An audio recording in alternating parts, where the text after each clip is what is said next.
Every election cycle, the American voter has to grapple with controversial issues like terrorism or abortion. But this year, the debate is taking place in an area that most of us would want to avoid: the public bathroom.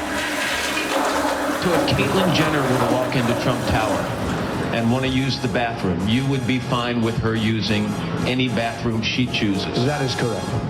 Proponents of a new law in North Carolina say that allowing transgender people to go to the bathroom in a bathroom that fits with their gender identity would cause the end of public schools as we know it. If this prevails, this will be the end of public schools as we know it. Although it's a hot topic right now, other cities have already implemented this policy. In fact, the three largest school districts, New York, Los Angeles, and Chicago, all already have that policy in place with no notable uptick in assaults. So if this bathroom policy is already in place in so many areas in the United States, then why are people so terrified? I know. This is Chase Trangio. He's a lawyer at the ACLU, and he's transgender. You do? Yeah, I know why. Why? Tell me why.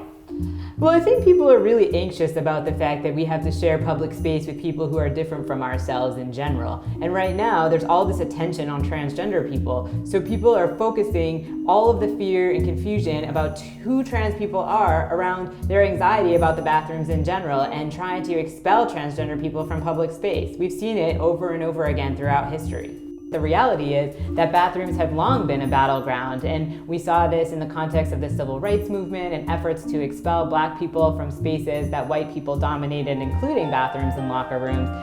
Wait, what are you doing in the women's bathroom? If I was in North Carolina, I would have to use the women's bathroom because I was assigned female at birth. So I would be a dude in the women's bathroom. That's what the law requires. What? Are you saying that these lawmakers are literally causing the problem that they say that they want to avoid in the first place?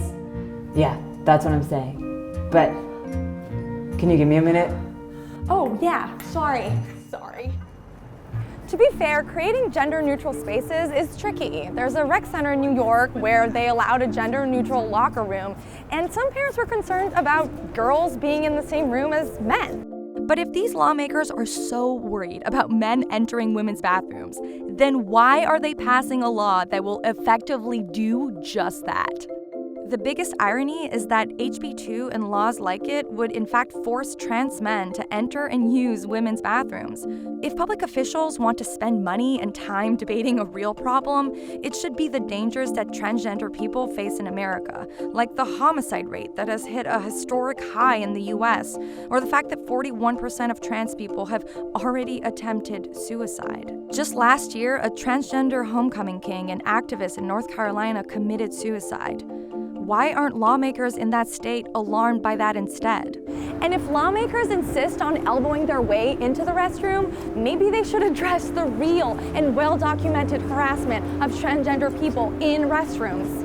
One study found that 70% of trans individuals have experienced some form of harassment in a bathroom. And bills like HB 2 heighten that danger. Bills like it, even if they don't even pass, could cause a public health crisis in the transgender community. Maybe those should be the numbers keeping lawmakers up at night.